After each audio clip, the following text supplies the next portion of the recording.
Alam mo ba, ang pagiging content creator sa pinakasimpleng paraan parang pagbibenta lang.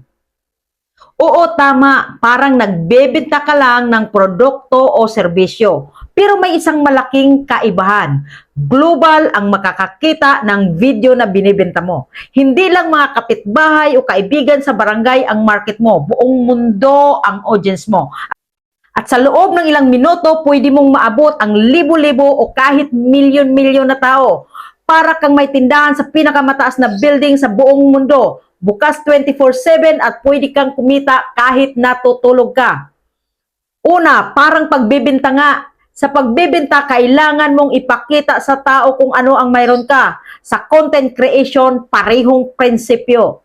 Ipinapakita mo sa video mo ang value. Pwedeng entertainment, education, tips, o motivation. Kung maayos ang presentation mo, interesado ang tao at pwede silang maging loyal na followers.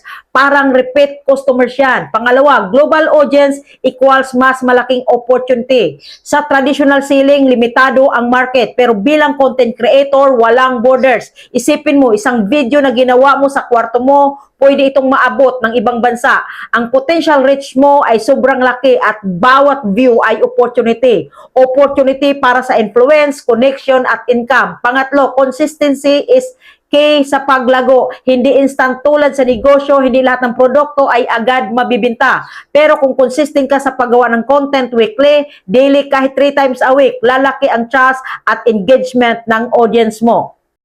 Sa simpleng paraan, mas maraming video, mas maraming chance na may makakita at magustuhan ang content mo. Pang-apat, income potential. Isipin mo to, bawat view, like, share, or ad interaction, parang maliit na benta na unti-unting nagiging malaking kita. Mula sa 0.01, pwede itong lumaki sa 10, 50, o kahit $100 per day o higit pa. At habang tumatagal, pwede rin itong maging compounding income. Kaya kahit nagsimula ka sa maliit, every effort counts at bawat video ay investment sa future mo. Panglima, mindset shift. Ang pinakamahalaga, i-treat ang pagiging content creator tulad ng pagninegosyo. Planuhin, strategize at laging tanungin, paano makakatulong ang content ko sa mga viewers? Paano ito magbibigay ng value?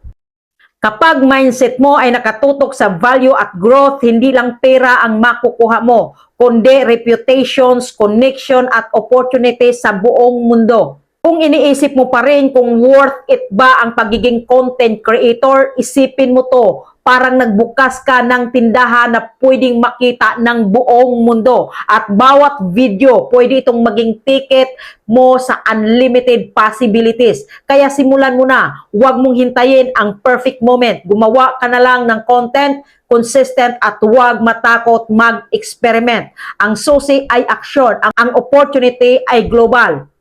Natulungan ba kita? Paki-like, follow, and share.